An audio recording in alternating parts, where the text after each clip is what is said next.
Dans la partie de son traité politique, Spinoza expose les principales questions qu'il cherche à explorer dans son livre et les idées fondamentales qui sous-tendent sa philosophie politique.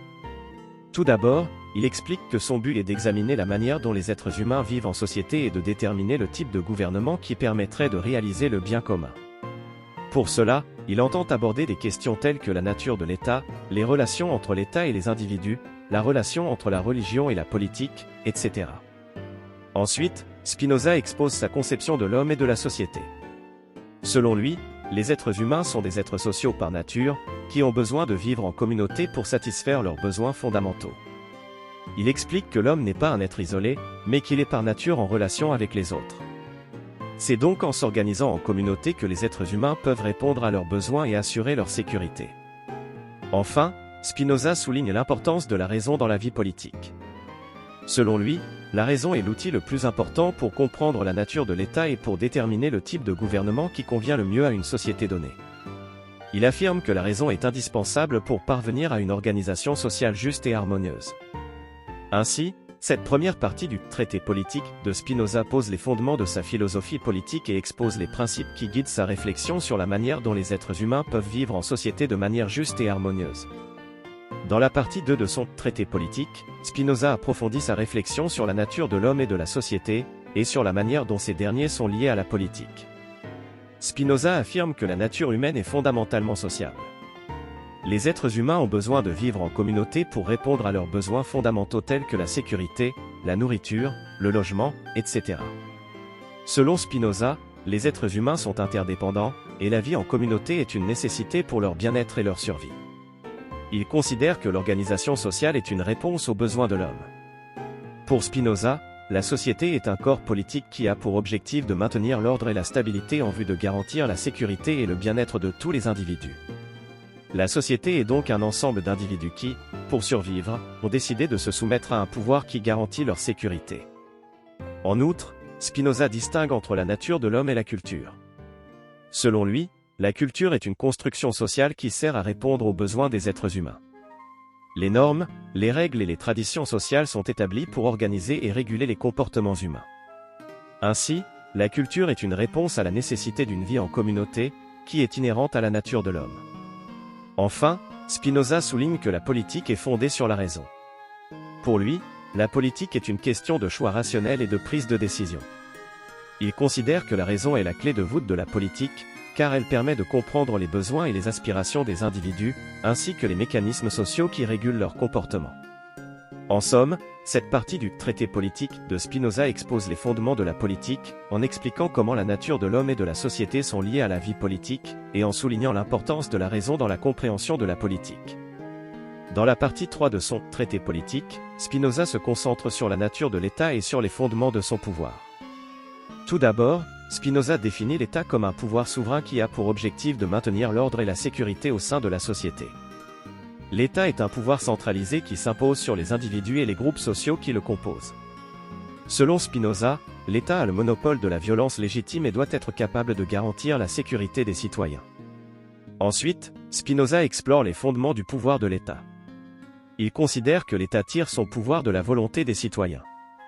Selon lui, les individus ont choisi de se soumettre au pouvoir de l'État en échange de la sécurité et de la stabilité qu'il leur apporte.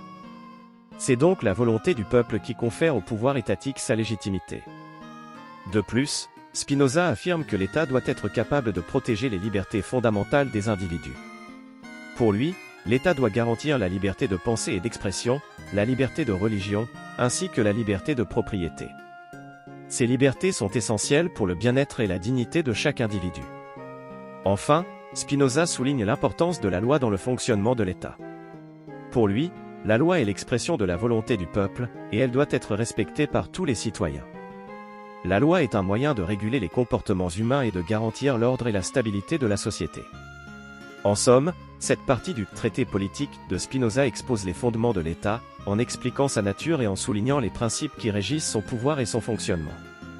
Spinoza insiste sur l'importance de la volonté du peuple, de la protection des libertés fondamentales et de la loi dans la constitution d'un État juste et harmonieux. Dans la partie 4 de son traité politique, Spinoza se concentre sur le pouvoir souverain de l'État et sur les implications de ce pouvoir pour les citoyens. Spinoza affirme que le pouvoir souverain de l'État doit être absolu et indivisible. Selon lui, l'État doit être capable d'exercer un pouvoir sans partage sur la société, afin de garantir la sécurité et la stabilité de l'ensemble des citoyens.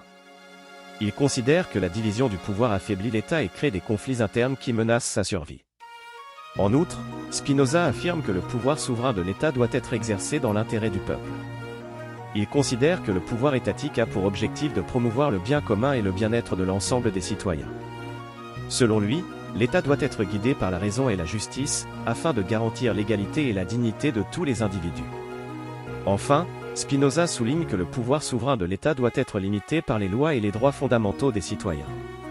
Pour lui, l'État ne peut pas exercer un pouvoir arbitraire sur les individus, ni violer leur liberté et leurs droits. La loi doit être la limite ultime du pouvoir de l'État, et elle doit être respectée par tous les citoyens, y compris ceux qui détiennent des fonctions étatiques. En somme, cette partie du traité politique de Spinoza explore les implications du pouvoir souverain de l'État pour les citoyens. Spinoza souligne l'importance de l'indivisibilité et de l'absolutisme du pouvoir étatique, tout en soulignant que ce pouvoir doit être exercé dans l'intérêt du peuple et limité par les lois et les droits fondamentaux des citoyens. Dans la partie V de son traité politique, Spinoza se concentre sur la démocratie et sur ses avantages et ses inconvénients. Spinoza considère que la démocratie est la forme de gouvernement la plus favorable à la liberté et à l'égalité des citoyens. Selon lui, dans une démocratie, le pouvoir est exercé par le peuple lui-même, et non par une élite ou un monarque. La démocratie permet donc de garantir la participation de tous les citoyens à la prise de décisions politiques, ainsi que de prévenir les abus de pouvoir et les inégalités. Cependant, Spinoza souligne également les inconvénients de la démocratie. Il considère que la démocratie peut être instable et sujette à l'émotion et à l'irrationalité des masses. Selon lui, la démocratie peut facilement être manipulée par des démagogues ou des groupes d'intérêt qui cherchent à influencer les décisions politiques en leur faveur. En outre, la démocratie peut également favoriser la tyrannie de la majorité sur la minorité, ce qui menace les droits et les libertés des individus qui ne partagent pas les opinions dominantes. Spinoza propose donc une approche équilibrée de la démocratie. Pour lui, la démocratie doit être guidée par la raison et la justice, afin de garantir la participation de tous les citoyens à la prise de décisions politiques, tout en protégeant les droits et les libertés fondamentales des individus. En somme, cette partie du traité politique de Spinoza explore les avantages et les inconvénients de la démocratie en tant que forme de gouvernement.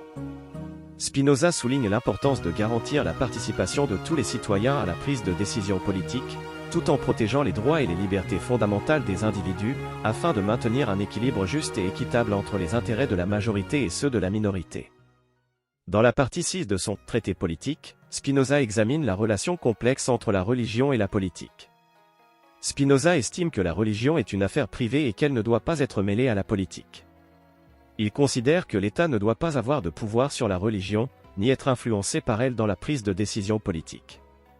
Selon Spinoza, la religion doit être une affaire personnelle, librement choisie par les individus, et non imposée par l'État. En outre, Spinoza souligne que la religion peut être utilisée à des fins politiques. Il considère que les chefs religieux peuvent manipuler les croyances des individus pour influencer la prise de décision politique en leur faveur. En outre, les conflits religieux peuvent également conduire à des tensions sociales et politiques qui menacent la stabilité de l'État. Spinoza propose donc de séparer clairement la religion et la politique, en confiant à l'État le rôle de garantir la liberté de croyance et la tolérance religieuse. Selon lui, l'État doit rester neutre en matière de religion, afin de garantir l'égalité de traitement de tous les citoyens, quelle que soit leur religion ou leur croyance. En somme, cette partie du traité politique de Spinoza examine la relation complexe entre la religion et la politique.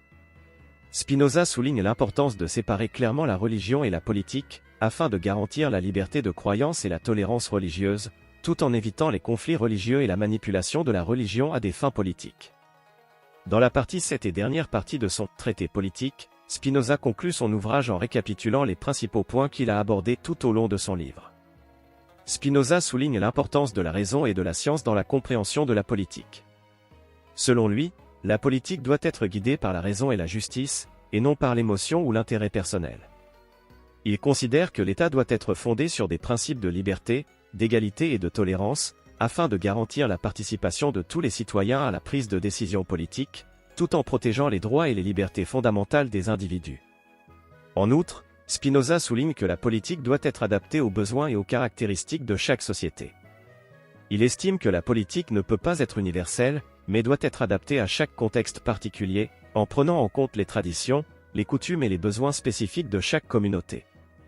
Enfin, Spinoza souligne que la politique est un domaine complexe et difficile, qui nécessite une réflexion constante et une remise en question permanente. Selon lui, la politique ne peut pas être considérée comme un domaine figé, mais doit être constamment réévaluée et améliorée pour répondre aux défis et aux évolutions de la société.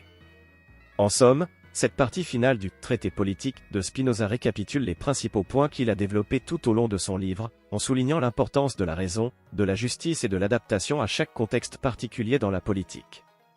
Spinoza conclut en soulignant que la politique est un domaine complexe et difficile, qui nécessite une réflexion constante et une remise en question permanente pour garantir une société juste et équitable pour tous ses citoyens.